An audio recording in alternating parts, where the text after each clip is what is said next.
Hi mga kapatid, ako pala si Mac TV at welcome back ulit sa Mac TV and Family Vlogs. Tara, samahan niyo naman ako. Ngayong araw magluluto pala tayo ng tinolang manok mga kapatid.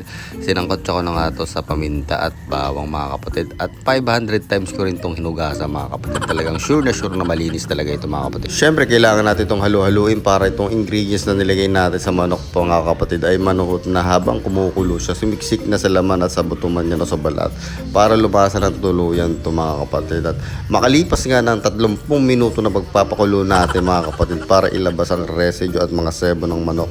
Eto na ang kakalabasan nito mga kapatid. Angat ang residue at mga sebo nito at patuloy na nga natin itong igigisa sa sarili niyang mantika.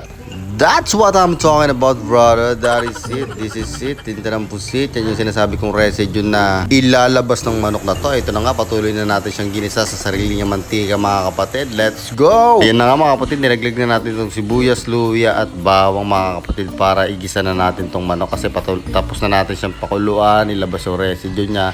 Magigisa na ngayon tayo, mga kapatid, ng sibuyas, bawang, luya sa sarili niya mantika yung mga kapatid. Hindi na tayo nag-add ng oil dyan kasi masyado na mataba ang manok. Kaya ito, papakuluan na lang natin siya. Dadagdag tayo ng add ng unting tubig at yung mga ingredients na magic syrup. Alam mo na. Makalipas nga lang ng 20 minuto na pagpapakulo natin sa manok mga kapatid para palabasin ang lasa ng manok at mga ingredients nito. Ito na nga siya, kumukulo na nga siya mga kapatid. At maya maya ilalaglag na natin tong sayote natin na panghalo natin dito sa tinola natin. Let's go! Syempre mga kapatid, hindi dyan lang yung natatapos yung pagluluto natin ng tinolang manok kasi meron tayong ilalagay dyan na ingredients. Kumbaga na isa pang dahon na nagpapasarap lalo sa tinolang manok mga kapatid. Kahit tinolang native yan or cultured na manok yan. Ito ang nagpapasarap dyan. Laman ni mo tayong pitch. Sabi niya magtalbos mo dito. Ng mga sili. Magtalbos mo.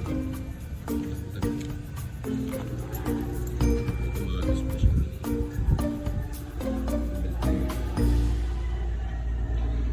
Palaya.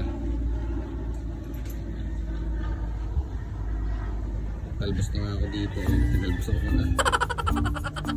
Daw ng sili. Ng sili. Sabi nila masarap kumain pag bagong saing ang kanin. Kumbaga kaya nilate muna natin yung pagsasaing para masarap kumain mamaya pag naluto na tong tinolang niluto natin. Kaya nilate muna natin, kung napapansin nyo, late muna tayo nagsaing mga kapatid.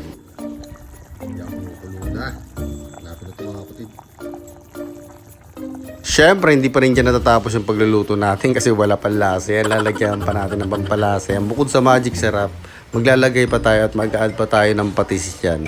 Masarap dyan sa tinola patis, hindi asin. Kaya let's go mga kapatid.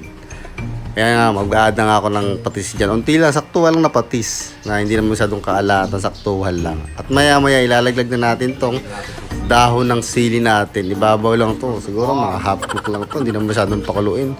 Saktuhan lang ba para malasang malasa talaga. Real talk lang mga kapatid, no? Pero saan ka ba nasasarapan sa tinolang manok kung anong ingredients niya? Sa pechay o sa yote man yan. Pero para sa akin, napakasarap talaga sa tinolang manok o tinolang native, yung may dahon ng sili.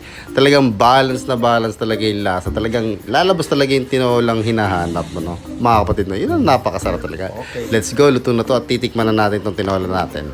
Siyempre, titikman na natin. Let's go.